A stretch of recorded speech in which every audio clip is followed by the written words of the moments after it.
and welcome to What We Watched with Scott and Toby. We're talking Midnight Mass, Episode 1, Genesis. It's going to be a fairly spoiler-heavy episode, so be warned. But if that's okay with you, continue on, and I'll see you on the other side.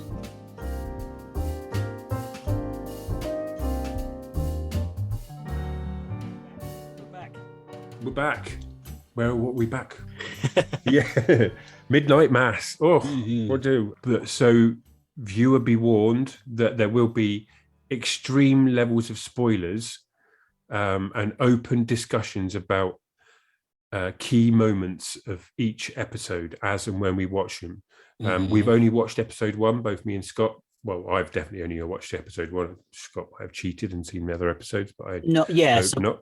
Whatever episode we're talking is the only one we've seen up to date. That's exactly that. So you will get our honest reactions to how the story's going, the direction it's taking, directions we think it's going to go, and how it's sitting with us. Hopefully, unlike season 1 with On Children, this will have more that resonates, I guess, with us as viewers, and is less alienating and less of a chore. Not a cheat, but season 1 was picking a random show we knew nothing about and was a gamble.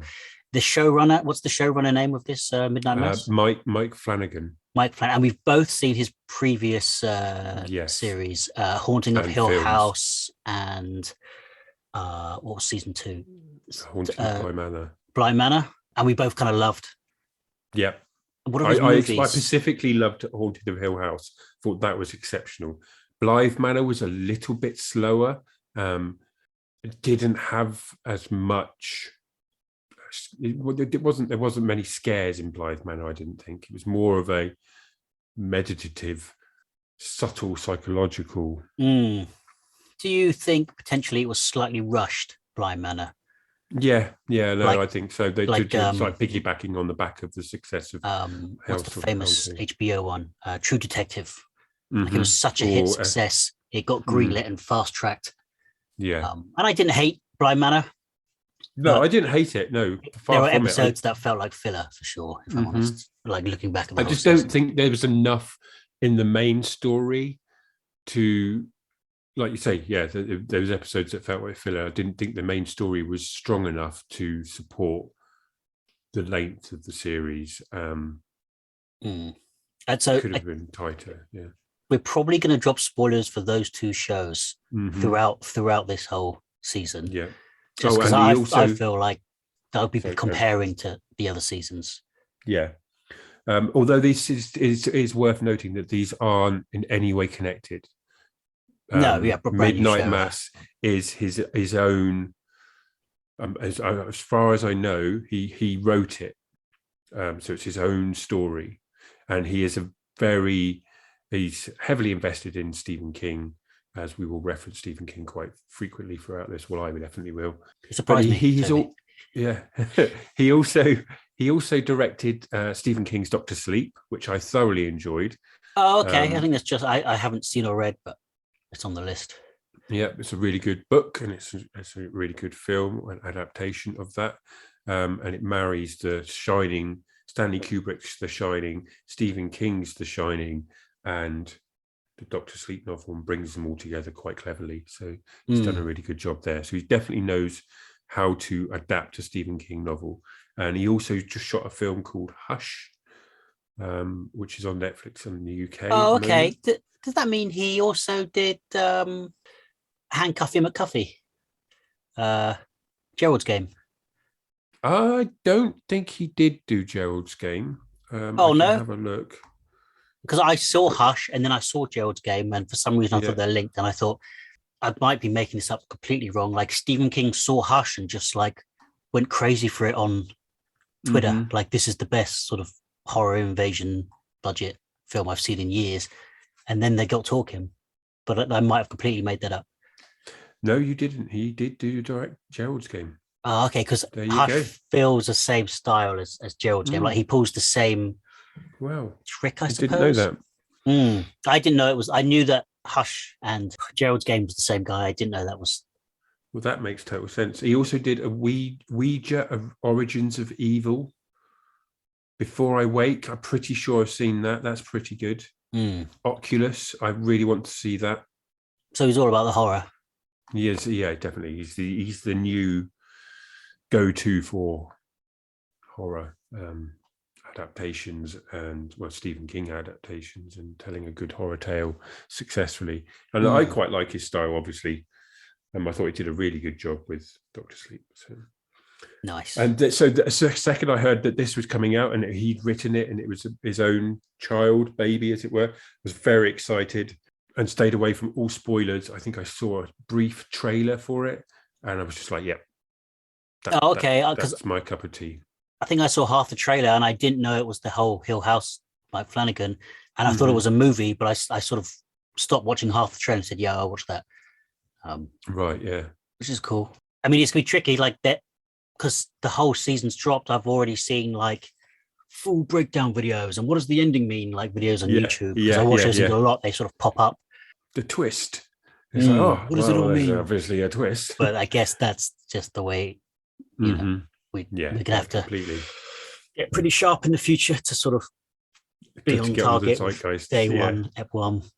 Yeah. And we live on different time zones. We do, yeah, and different schedules and everything. So it is tricky, but yeah. So there we go. That's what we're going to discuss today. Midnight Mass, episode 1. So Genesis, yes.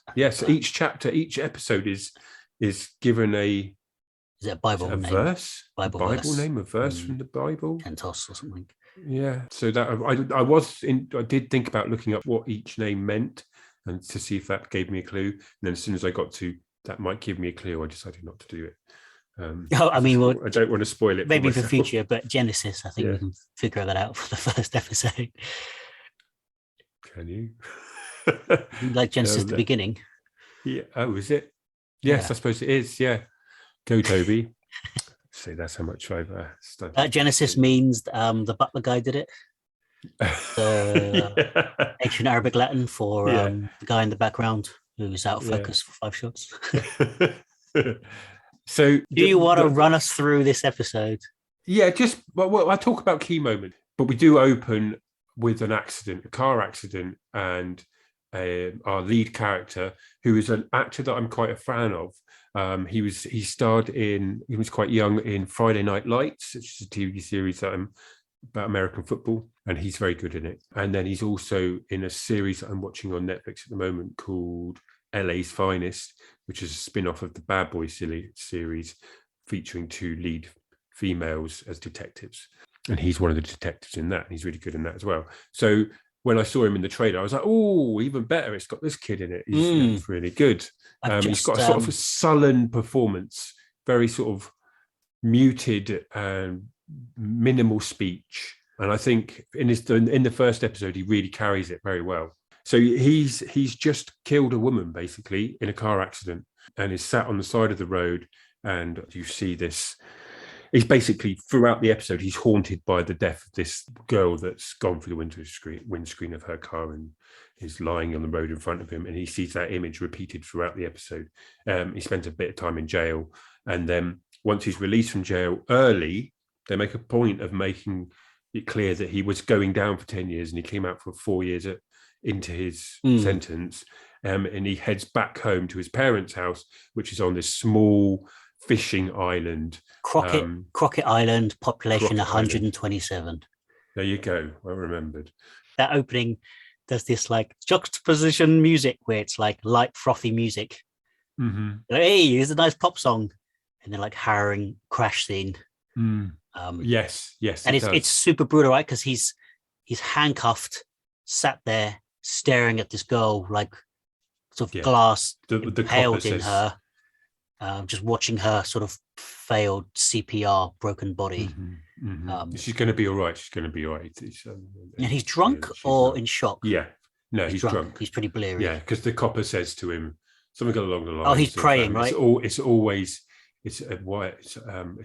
the drunks that get away with barely a scratch, yet the nice people die in these types of accidents. He says, like ask God why, because the guy's praying. Yeah. That's God why, that's it. But yeah, so he heads back home to stay with his parents, and we get our first snapshot of this very small population 127 Crockett Island, and it's told in a nice opening montage. I really like that. I'm currently reading Salem's Lot, as is Scott. It reminded me very much of the Lot chapters, especially the first one, which is like it's a snapshot, like a snapshot of the day in this Salem's. And each of the characters, you just get a snippet of what they're up to in the day. And I thought that told the story really well, the island. It's very bleak. It's like a fishing town that is on its last legs. I think the mother is talking about, like, there was an oil spill, like they were already dying. On their knees, yeah. And then there was like an oil spill, which has made it worse. And I guess they talk about, like, oh, this guy just left. He didn't even sell his house, so no one could buy it, take over. People were just abandoning. And it's last generation kind of thing. Yeah, the youth are leaving, and it's very rare that someone comes back. We experience that, and then we meet some of the more interesting characters. And like I said, a lot of the actors that star in this have starred in Blythe Manor and Haunted of Hill House, so there's familiar faces that come back. I think the dad in Haunted Hill House is his dad in this. Was he in Bly Manor as the guy in the office? Is that Elliot? Yes. From Elliot from ET. ET, yeah. Oh, crazy. Yeah, the whole island is very religious. The church is almost the focal point of the island. Everybody goes there every Sunday for mass. And his family, he's renounced religion in a sense, because he was a choir boy growing up before he left. And when he goes back, they talk about over a Sunday dinner about the following day's mass, and is he going to go? And he's like, no, that's not for me anymore. I've put that behind me. And his dad is very much sort of like, no, you're going. You don't have a choice in this matter. Gets very stern words, and his dad storms off from the dinner table. His dad later on apologizes to him for that, but because it's quite tentative, right? Like the dad, you get the sense he has not had any contact with his dad since he's been in jail, right? Like it's not his dad shunned him, but it's ashamed of him, exactly. Well, like when he's on the phone, he'll just walk out, like he won't speak to him. Yeah, I guess a mix of the father being deeply religious and knowing his son took a life, and coming from a tiny ass town, sort of changed their life because they became like the gossip, the central gossip point. I did like the atmosphere created throughout that opening sequence. They sort of ranked it up with the music, and then didn't go anywhere with it. I did notice, like, what they got the adrenaline music on for. I don't think anything's going to happen. Just creating eeriness. Yes, exactly. We were introduced to the main characters. We get a snapshot of the sheriff, the lady that almost works as an assistant to the local priest, who is away. The priest is away. Yes, the chaplain. She's sort of one of those frustrating characters out of a Stephen King book. Oh, she's the religious zealot. Nut, yeah. She is going to. I can tell she's going to grate on me. I think there's a character in The Mist that's very similar in persona to what she is in this, and the one in The Mist really was one of the reasons I hate The Mist so much. Our main character Riley arrives on the island, and at the same time, Bev Keane, who is the assistant to the priest, who is off island at this moment, is expecting him back on the same boat, and he doesn't arrive. That comes into play a bit later on by the arrival of a stand-in priest, which I'll come to later on, but I don't want to. And just as a side note, Riley has a brother who lives on the island as well, and he's much younger. His name is Warren, and we have a small section where him and his mates go off to a sort of separate part of the island to smoke some weed, and they sort of have to fix up a boat and row it to a whole, either the whole another island, just a whole different part of the island. Yeah, the kids are smoking pot, and they're sort of talking about all these cats, and you can hear all this rustling and stuff, and then one of them's like, oh, I think some cat's having sex over there. And when the guy flashes his light, you just see like this shape, like a silhouette of a man, like, but kind of messed up, not quite a dude, huh? Like it's like a shadowy figure. but with like hidden in the hard lit bushes. eyes. Yes. Just sort of, we get the first jump scare and he sort of disappears. Well, it's probably the only jump scare really of the whole episode, I think. I've got something to say on that, but I guess we can come back to that because the other jump scares felt cheap. Because I didn't think there were any others. That was the Basically, only one every that really time, attempted to be a jump scare, really, I guess. But every time Riley is laying down on a bed, Riley will lay on bed and the camera will sort of tilt. So he's laying down, but it's straight. And we'll slowly get this like blue and red flashing. And then we'll just get this doom. And it will sort of cut sharply to the sort of the body of the woman with glass impaled in her face reflecting. I see. I didn't think that was a jump scare because I knew that was what was happening. Because you're getting the red and blue flashes. It kind of underpins that whole sequence. It tells you this is coming. This is what you're seeing. And it's just it cuts to her image because they do it really early on in the prison.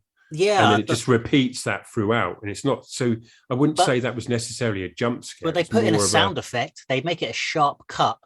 I don't think it's supposed to be gentle. It's not a gentle fade or anything. It's literally. No, it's a sharp cut because you are cutting from him looking at her. So I think in essence, it's a straight cut. So possibly.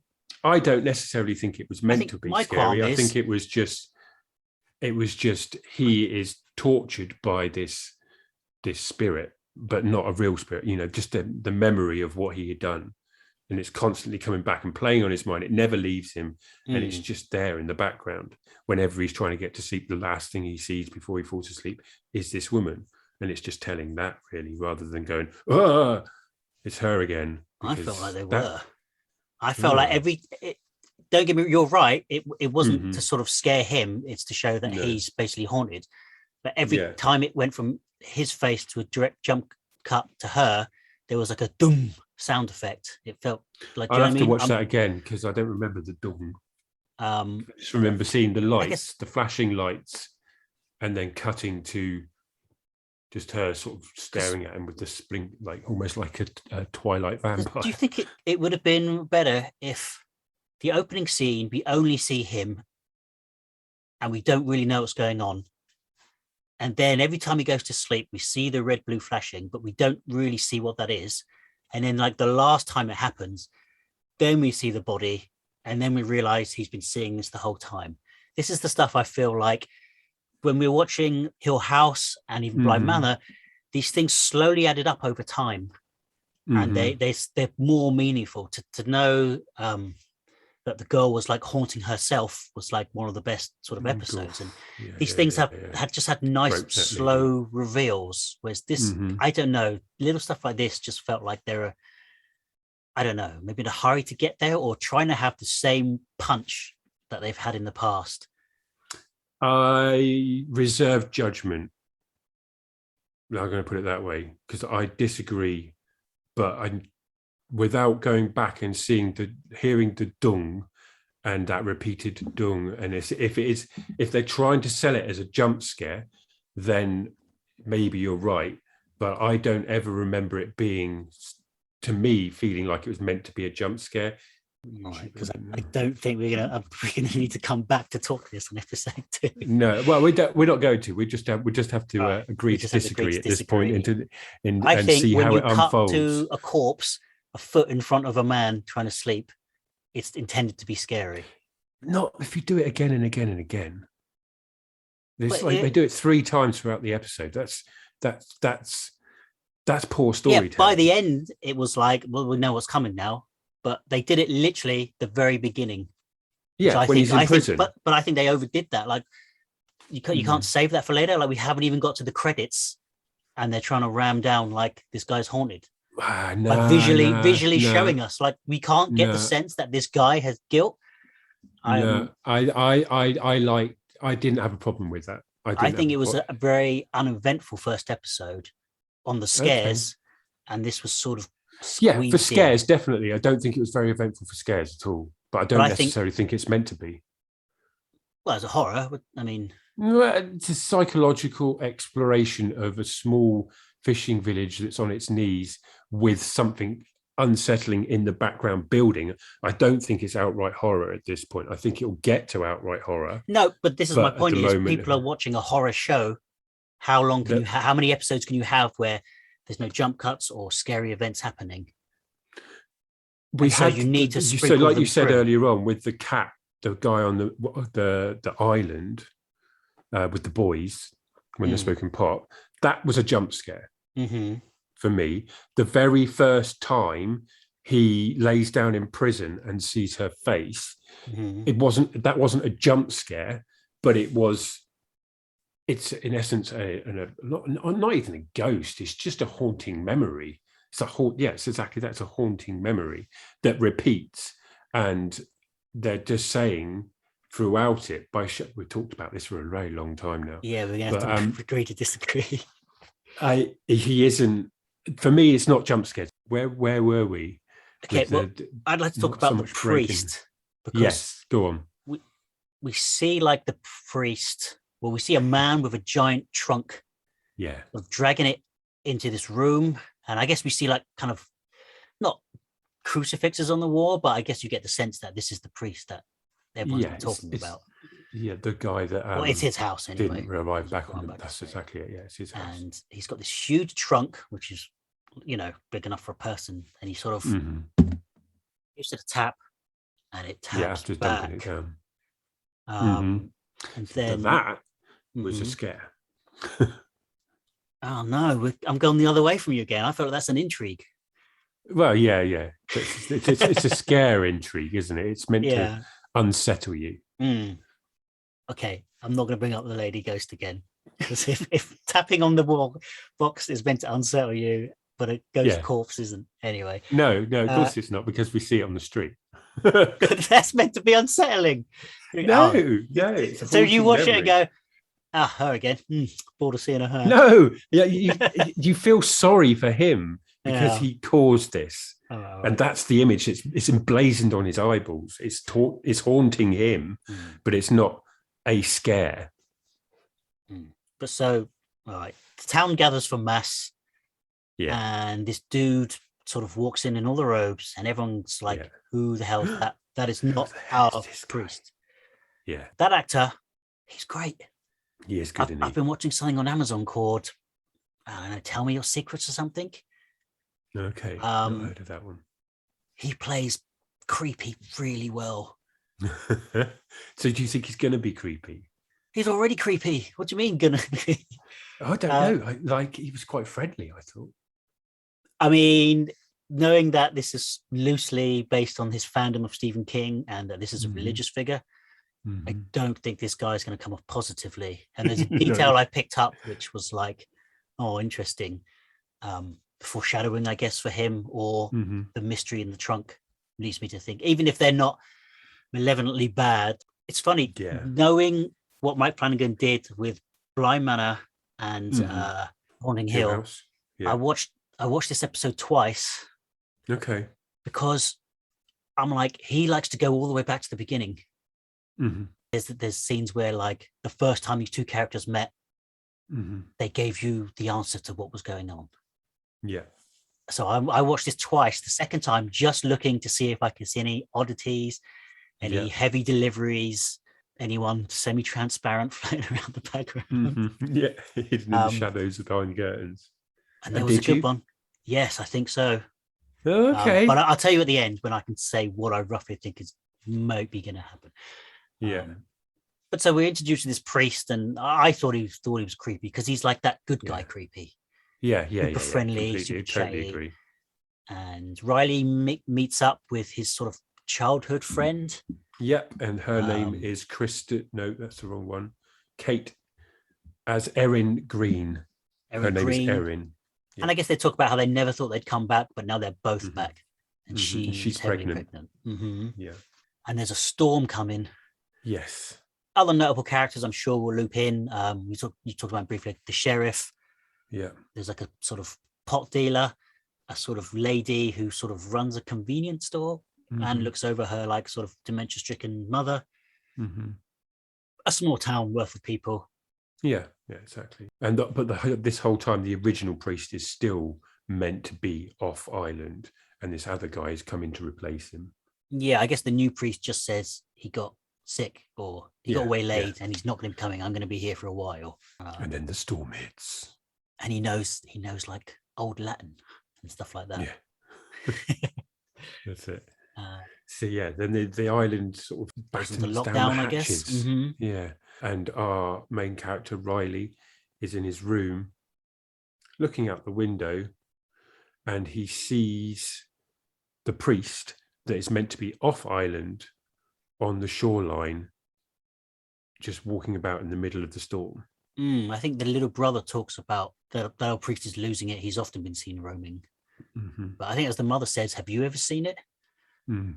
And he's like, no. And in this case, only he sees it, right? Like everyone runs to the window. Yeah. I don't know if that's a clue to something later. It is, yes. That's exactly what I was thinking. Because no one else, like when everyone else arrives, he's sort of gone. Yeah. But we see him. Mm-hmm. We see him chasing him down the beach. A silhouette guy. Yeah. It's got that whole he's always just out of reach chase sequence thing going on. So yeah, he heads. So after that little chase sequence, they head back to the house and they wake up in the morning. The storm has passed and they all head to the church, I guess. I think on the way to the it's quite a small town. Yeah, I guess so. I think they're just milling around trying to assess the damage, right? Obviously, they spot something untoward on the beach. It's just loads of seagulls squawking away and pecking at the bodies of hundreds of dead cats. Just the whole beach line washed up from the island that the kids were smoking their pot on, and the shadowy figure had emerged from. And that's kind of where something I've noticed that we do see, like when we're walking around, like we get this random shot of like the cats running around the bushes, and like something grabs one and something's eating the cats, because the cats haven't drowned by the looks of it. They've been sort of ripped apart. Their insides are, entrails are everywhere, and necks are snapped, and all sorts of glorious goriness. End episode 1. End of episode 1. Yes. I like you. I very much enjoyed it. I thought it was a great setup, an introduction, and to everybody on the island itself. It really set the tone and feel an atmosphere of how I hope the series is going to go and continue to go going forward. Like I said, what do you think the malevolent force is at this stage? I find it very hard to separate myself from the idea that there's vampires involved. Yeah. With that crate and the priest having been contained something that knocks back, and then we see it later on again, open and full of sand. That to me screams vampires. And this is the little thing I picked up on second watch. After the priest goes back to his sort of house, whatever, the other priest's house, the sort of helper woman comes. Oh, you're wearing green. Those are for feast day only. Those are like special for feast day. Those are for feast day. There's the night of the storm, and another cats are dead. Yeah, I think he's a vampire, or the priest guy's a vampire. Yeah, shout at this early juncture. Do you think there's two people in that? Well, due to the knocking, do you think the priest was in the case? Whatever that thing was. I mean, I guess so. He's the only sort of missing character, right? Because I thought for a while, it was going to be Riley, but on second viewing, we do get a shot of him on the boat arriving. Like when he runs out into the storm, I felt like it's going to show us that it was him, right? Like sort of watching himself from a distance, if that makes sense. Okay, yeah. No, to substantiate that, and seeing him arrive on the boat sort of gazumps that a bit. Yeah, like if he just arrived without seeing on the boat, I feel like I'd back that up more with something. Yeah, no, you're probably right. It is the stand-in priest and the other priest in the box. But maybe something happened to him while he was away, and they brought him back to the island. But why would you bring somebody back to an island? Missionary work? I mean, I guess if you're a vampire, It's like that movie or comic 30 Days of Night. It's like the perfect little town for a vampire to go crazy on, because you can't get to this. There's no bridge. You have to take a boat to the island. It's often, there's only a couple boats or something. Kind of short lifespan on the island as a vampire, though. You run out of people quite quickly, you'd think. 127, that's a fair amount. I mean, I'm sure it's not like he'll get to one left and that guy's wandering and where's everyone else gone? Yeah. How come it's just you and me? I definitely didn't do anything here. So yes, what did you think? How did you find the episode? I liked it. I sort of thought I was going to struggle with this pod episode because it just sort of sets stuff up. There's not much to sink our teeth into, particularly. I thought we had a good little discussion about the I think that's all we had. Jump scares. I dig where it. do you think it? Where does it sit for you against Blythe Manor's episode 1 and Haunted Hill House of episode 1? Let's go. I'm pretty sure what I liked about them in the end was that they were slow burners. I don't remember loving Haunted House from the get-go, particularly. Like I enjoyed it, but it wasn't. By the end, it was the whole that I enjoyed. It wasn't quite the mystery, because I wasn't really watching it as a mystery. I wasn't really expecting much, and I watched it sort of as it came out. So the hype hadn't quite built at that stage. People were just saying, "Oh, it's really good." So I just watched it like, it's pretty cool. And so when there was a reveal, I wasn't really thinking about what anything could be or any reveal. I you know what I mean? I didn't pay any attention to it. So I guess this gives the same feeling, like it's holding its cards pretty close at this one episode stage. Yeah, I would say that. I would agree. Have you got any favorite characters yet? Not particularly. I guess I like the sheriff. Yeah, he's cool. He's like, I guess that's an interesting thing. He's like a Muslim sheriff, and he's on this very white island of sort of hard Christian. Yeah, he's having to learn their ways, especially Bev Keenes, the assistant to the priest's ways, because she seems to be very. She you can almost imagine she's somebody that whips herself in the name of the Christ. That's sort of very, very, very. She's pretty officious. I don't know. The kids were quite fun to watch. They were just seeing them bat between each other. Yeah, the banter was quite. I guess it was a very quiet episode. Yep. We didn't really get to know anyone that well via dialogue or exposition, particularly. Just the situation that everyone is in, the town and the characters. I think the casting of Zach is perfect. Like he does act with a very sort of sullen and introspective style naturally, like in all the things I've seen him in, that's kind of like his thing. Brooding intensity. Yeah. And I think it lends itself really well to this. And it's nice to see Raoul Kaluli, who's the sheriff, get more parts, because I watched him and was a big fan of him in iZombie. Okay. And he was great in that. And I just thought he needs more stuff, and he's getting quite a bit of work out of Mike now, which is just good. I guess it's nice when you see actors sort of get on with directors and creatives and sort of go places with them and inspire each other. I guess I can only really compare this to like American Horror Story with Chuck Murphy, I forget his name. Yes. But for a long time he had the same cast over and over, which grew. Like every time he picked up an actor, that actor would then appear in the next season. Yeah, I stopped watching. I think I watched the first season of Horror Story, but I never really carried on with it for some reason. I've seen a bunch. They're all over the place. Some like the Coven one was sort of more like Buffy. Like from what I've seen, the first season is definitely the darkest. It never quite gets. It gets more horrific and gruesome, but it never quite gets that dark. That season 1 of American Horror Story with the gimp suit, and like the Antichrist and all that stuff. Like damn, it just felt really dark for that family. But Asylum was good. I liked. Okay. I mean, there's loads now. There's about 11 maybe. Yeah. There's a new series on. I think I got like a few episodes Disney into Plus. Hotel. Okay. Disney Plus. Yeah, Disney Plus. It's a subset of that called Stars, and on that is some American Horror Stories. Okay. Which is the same season by the same showrunners, but it's just short. Oh, okay. I don't know about that. That's cool. But yeah. So no, I'm really looking forward to seeing what episode 2. Yeah, I feel like you text me every week saying, "Have you seen it yet?" Yeah. So you're gonna get worse, Scott. Brace yourself. Hey, wicked listener, close this debate for us between me and Toby. Was that an attempt at a scare in showing that lady the mirror lady. Repeatedly. I Not think the so. first time, but the second and third, maybe the fourth, if it happened 4 times. Because for me, that you just don't. A good horror, which Mike Flanagan is good at, knows you can't play the same scare more than This is why I don't think you twice. should have played it the first 2 times. Just have it once at the end. No, I disagree. Because otherwise you're I saying think- like, yeah, I've seen Dracula. He was in the 3rd scene. Now we're at the finale. I'm not scared of him. As it But you know, were. I like I said, I don't think you're meant to be scared of her. She is there haunting him, not haunting us or even scaring us.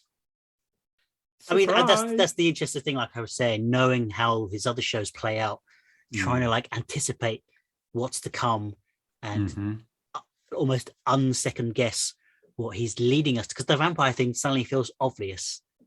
Yeah, but I mean, I guess you have to get there somehow. Like, when we watch the outside of the HBO show, it does such a good job of being like a crime thriller.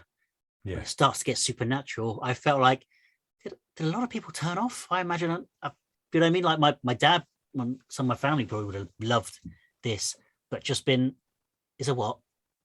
Well, I'm not going to spoil it, but once the supernatural comes in, like, what the hell's this? Where did that come from? Yeah. Like, I mean, I guess a famous, easy example is the movie Jeepers Creepers. It's just a really cool horror, like a guy in a car with like dumping bodies down a drain. Yeah. Genuinely quite frightening, intense. Yeah. Spoiler for Jeepers Creepers, but if anyone hasn't seen 2002 movie Jeepers Creepers, and it turns out to be like a sort of like a goblin, I don't know, like a winged bat-humaned creature in a hat driving a truck. Yeah. And it just shifted into a totally a monster horror. Creature feature, yeah. And I just remember most people sort of going, I love it for the first hour. And then not really being able to get on board. It's interesting, isn't it? That whole, that the people will lap up the grotesque if it's based within reality. The second it becomes fantasy, they can switch off. The believability is just dead. Whereas for me, I just, I don't know. I've never been bothered by that. I mean, I love monster movies and stuff. I guess because the Jeepers Creepers one was such a good secret. Like it was so unexpected. Like if this show turns out to have no ghosts and no supernatural, are you going to be like, what the hell was that? I probably would be disappointed, actually, at this point anyway. Well, there's a storm coming and we'll see what it brings in episode 2. Maybe they're all dead in its purgatory. Yeah, I was thinking that. I mean, I guess that's an easy one, but I don't know. But then when it's tricky when you're looking for the twists, when you're looking for how it ends in a way that I don't quite normally. It's almost like, I mean, there's a good chance you will get it. Yeah. At some point, at least before the end. I thought maybe the title in itself is a clue. I don't know. Midnight Mass. I mean, I think we're going to be centered around that church and that priest. Yeah, definitely. A lot of the thumbnails for the YouTube videos are that he's front and center. So that's probably as close as I'm going to get to anything spoilerish. I hope, anyway. And the only person that I know is watching it, so that's good. It's not going to get risk of being ruined around the water cooler at work. Just before we go, listener, I just want you to know it was definitely a horror jump cut.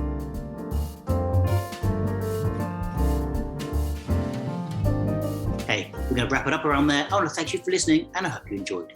Join us again next episode, and until then, have a great day.